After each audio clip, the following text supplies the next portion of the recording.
அன்பு வணக்கங்கள். இன்றைய இறால் மசாலா எப்படி செய்யறது நம்ம பார்க்கலாம். கடலெண்ணெய் விட்டுருங்க, கொஞ்சம் சோம்பு எடுத்துக்கோங்க, ஒரு 5 பச்சை மிளகாய், கொஞ்சம் கருவேப்பிலை, கொஞ்சம் தேவையான பூண்டு நல்லா நிறையா சேர்த்துங்க, கொஞ்சம் வெங்காயம் தக்காளி கொஞ்சம் நிறையா இருந்தால் நல்லா மசாலா நல்லா கிரேவியாக வரும். எறா கழுவி க்ளீன் பண்ணி எறா வச்சுருக்கு.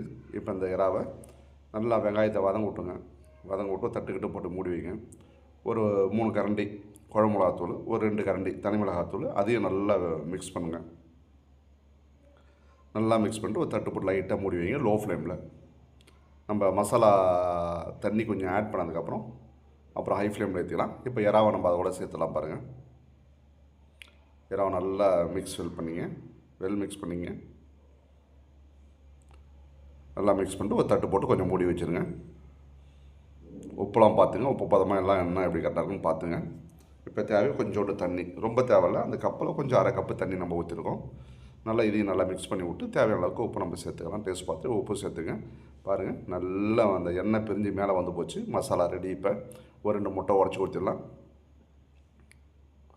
முட்டையை உடச்சி ஊற்றி உடனே மிக்ஸ் பண்ணாதீங்க. கொஞ்சம் ஒரு 2 or 3 செகண்ட்ஸ் விட்டு அப்புறம் நல்லா மிக்ஸ் பண்ணிங்க. எறா மசாலா ரெடி. இப்போ ஒரு லைக் பண்ணுங்கள், ஷேர் பண்ணுங்கள், கமெண்ட் பண்ணுங்கள், ஒரு சப்ஸ்கிரைப் பண்ணுங்கள்.